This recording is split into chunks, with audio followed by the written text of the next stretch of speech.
Hello guys and welcome back into a new brand video. In today's tutorial, I'm going to show you how to run triggers or Apex triggers in Salesforce. So make sure to watch the video to the end and follow these simple steps.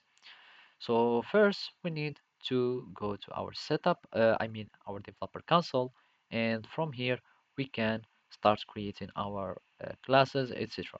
So here we need just to click on new and go to an Apex trigger, and we need just to name it a hello world trigger, for example.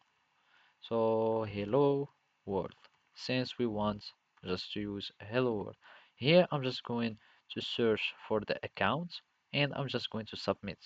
So here I have a hello world on account. So this is a trigger that would be triggered when I'm going to insert something in the account or when I'm going to insert a record in the account objects. So here I'm just going to use a system debug.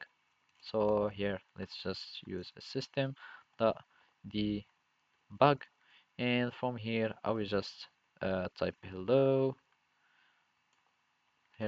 from trigger, and basically we need just to do like that. And now we need just to save our uh, trigger and make sure that is correct, so everything is good.